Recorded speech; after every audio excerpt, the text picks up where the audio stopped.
is up, you guys? Welcome back to another one. If you're new to the channel, I am Gold Pony, and today we are in the new 2020 Mazda 6, courtesy of Jack Giambalvo Mazda in York, PA. And so I'm pretty excited to be in this one. Every time I get in the Mazda 6, it always surprises me, and I don't know why. The interior quality is so on point. Not only that, there are some changes actually for 2020 as well for this one, and we'll of course be going over them for you guys. But also, Consumer Reports gives it well above average reliability rating, which is the very highest reliability rating possible. Of those trim levels, there are actually two different engine setups available. First one belonging to the Sport and Touring trim levels, being a 2.5 liter direct injected inline 4-cylinder, putting out 187 horsepower at 6,000 RPM, 186 pound-feet of torque available at 4,000 RPM, power sent to the front wheels through a 6-speed automatic with the red line coming in at 6,500 RPM, and MPG numbers coming in at 26 in the city, 35 on the highway, taking regular unleaded fuel, aka 87 octane. But then you had the 2.5 liter turbocharged inline 4-cylinder, and this one belonging to, of course, all the other trim levels besides the Sport and the Touring. This one puts out 227 horsepower and 87 octane, 250 horsepower at 5,000 RPM and 93 octane. To go along with that, 310 pound-feet of torque available at 2,000 RPM, power sent to the front wheels through a 6-speed automatic with paddle shifters, which you guys know we will of course be testing out in a little bit here. Red line for this particular engine setup comes in at 6,300 RPM with MPG numbers coming in at 23 in the city, 31 on the highway, but yet again taking regular unleaded fuel or 87 octane, so that's always good to save you a little bit of money there. But so then, before we do any kind of accelerations in the Mazda 6, I did want to mention there is a sport driving mode located just to the left of the shifter, and I'm going to press that here. And it did immediately downshift for me, so it is going to hold the RPMs at a much higher level, and it will also adjust the throttle sensitivity as well. So all in all, it should give you quite a nice acceleration with that particular setup. But before we do that acceleration test, first thing I wanted to do, let's go ahead and test out the paddle shifters here. I want to see how quickly they're going to react for us here.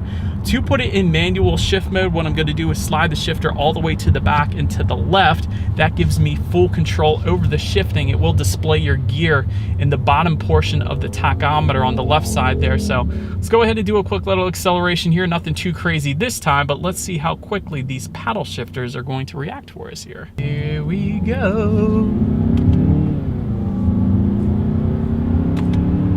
Not too bad. There is a little bit of a delay. They're not bad though, but ever so slight delay. Certainly not the fastest paddle shifters I've ever experienced, but I'm glad they're there. If anything, they're good for engine braking. It does snow quite often here in Pennsylvania, so rather than hitting the brakes and sliding all over the place, perhaps going down a hill, you can use the paddle shifters for engine braking, and that should give you, if anything, a little more peace of mind there. But to take it out of that paddle shifter mode, all you need to do is simply slide the shifter all the way to the right, and that gives full control back to the Mazda 6. And since we did that, I think you guys know what we have to do next. Let's do a quick little acceleration here, and let's see how quickly we can get this new 2020 Mazda 6 here up to speed. Let's go. Whoa. Wow, not bad. We're going uphill too. Yeah, that's plenty of power. Certainly not going to have any issues emerging onto the highway. There was a ever so slight slippage, but really not all that much there. But it's one of those things I always question, like with that much power being sent to the front wheels, you kind of always wonder, is it going to retain traction, or is there going to be a little bit of torque steer or whatever the case? But really it did quite good actually. So a little bit of slipping, but really it wasn't all that bad. So acceleration was plenty good for the Mazda 6. But to go along with that acceleration, as always, braking is equally important. And so when it comes to the braking on the Mazda 6, I will say it will differ dependent upon the engine setup that you go with. For instance, if you go with that first engine setup belonging to the Sport and Touring trim levels, up front you're going to get 11.7-inch ventilated front discs. In the back, 10.9-inch solid rear discs. But if you go with the turbocharged engine setup that you have today, that gets bumped up, at least in the front, to 12.6-inch ventilated front discs. And once again, in the back, 10.9-inch solid rear discs. But as far as the braking feel goes, it's been perfectly fine for me today. There's no brake pedal delay or anything like that to worry about. Then touching on suspension handling a little bit, up front you're going to get a McPherson strut front suspension with the stabilizer bar. In the back, independent multi-link rear suspension once again with the stabilizer bar. As far as ride quality goes, I just hit a little pothole back there, certainly soaked it up plenty fine for me. So really so far in my test drive today, really no issues with ride quality. It seems perfectly fine there. As far as steering feel goes, that's always one thing Mazda always gets 100% correct. Of course, it's not as heavy as my Mustang GT, but still a very nice weighted steering wheel, at least for the midsize sedan class. So definitely gives you a better feeling of being in control of the car and makes you want to throw it around the turns a little more in the back road. So I love the steering feel in basically any Mazda, even their SUVs. It's great. Touching on cabin noise a little bit, that is perfectly fine as well. You guys could probably hear it now. There's not a whole lot of exterior noises coming into the cabin, of course. Then touching on visibility, I can see perfectly fine out the back. You're almost never going to have any issues with sedans anyway, so visibility is going to be on point. To go along with that, rain sensing windshield wipers actually come standard on all trim levels. It's usually something that is an added option, honestly, for a lot of manufacturers out there, but I do love that it's standard on the Mazda 6. It's one of those things where once it starts raining or even drizzling, the windshield wipers come on automatically for you, so it's like automatic headlights. You never have to worry about it. It's one less thing you have to worry about, so you can better focus on enjoying the drive in the 2020 Mazda 6, which it is definitely enjoyable, especially with the steering feel, to be quite honest, especially on these back roads. But to go along with that, a head-up display I am also looking at right now, assisting with visibility. That is going to be reserved for the Grand Touring Reserve. You see what I did there?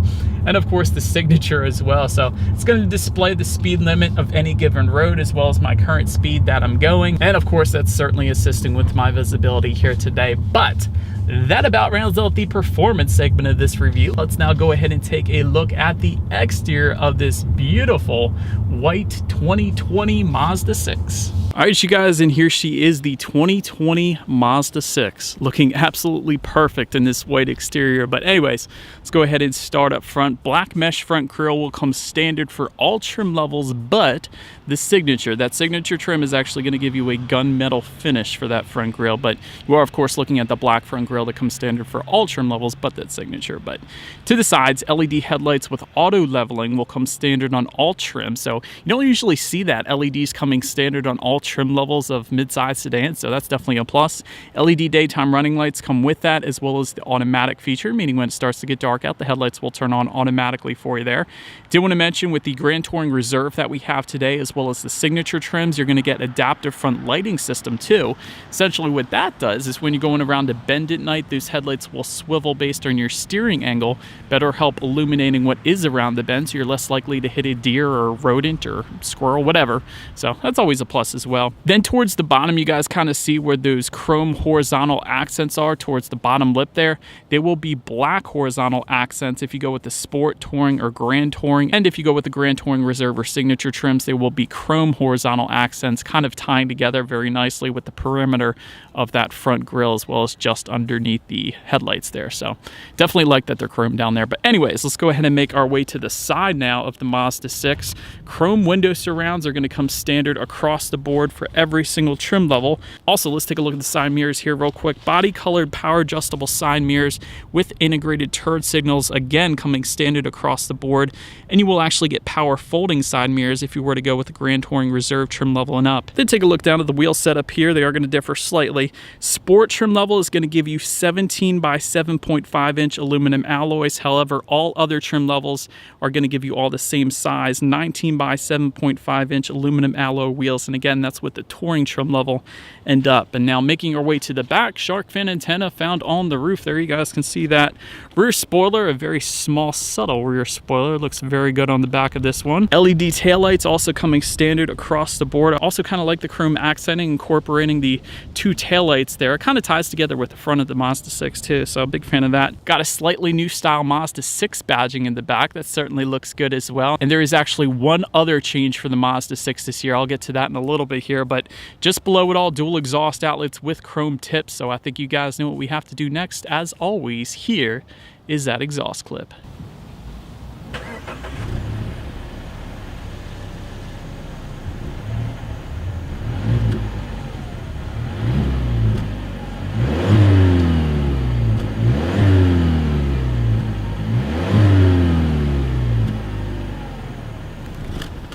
So, but now since we are around back, there are a few different ways you can go about opening that rear trunk. There actually is a button on the key fob located on the side of the key fob. And by the way, this is a new key fob, yet another change for the 2020 Mazda 6. There's also a button by the driver's side left knee, and of course you got the button in the back as well. But once opened up, cargo capacity is going to come in at 14.7 cubic feet. If that was not enough space, there is a 60-40 split, meaning the rear seats do fold down for quite a bit of extra space there if you needed it. Making our way to the rear legroom, that is going to come in at 38.7 inches. So for reference, I'm an even 6 feet tall. This is how much space I have back there. Did want to also mention for those rear passengers, they will find a rear center armrest with cup holders across the board for all trim levels. It's definitely nice. 2 USB charging ports for the touring trim level and up. You will find rear ventilation, once again, standard across the board. There are rear seat back map pockets, although nobody uses them to put their maps anymore because you have Android Auto, Apple CarPlay, and digital navigation essentially. Heated rear seats actually come standard on the Grand Touring Reserve trim level and up. That is a huge plus. Love when there are heated rear seats for the rear passengers. It's usually something found in luxury brands like Genesis, I know usually does that, so that's crazy. Anyways, rear seats were definitely very comfy for me personally. But then making your way up to the front seats, manually adjustable cloth seats will come with the Sport trim level. Touring trim level and Grand Touring trim level are going to get 6-way power adjustable driver's seat with leatherette surfaces, and those seats will be heated up front as well. Grand Touring Reserve trim level that we have today is going to add an 8-way power adjustable driver's seat with power lumbar, 6-way power adjustable passenger seat, leather surfaces across the board, ventilated front seats, and memory settings for up to 2 different drivers as well.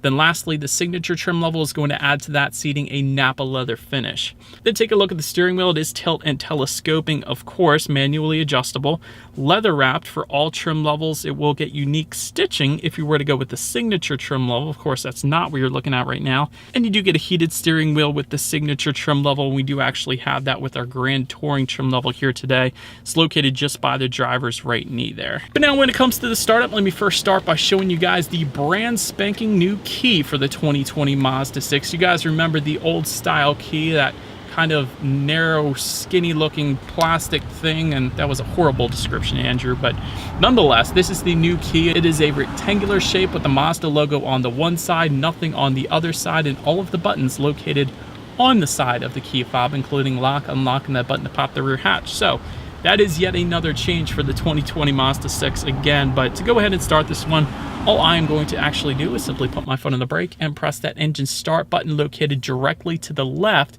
of the infotainment screen. It's kind of an interesting placement, something I'm not usually used to. But nonetheless, once started up, tachometer is on your left, speedometer is front and center.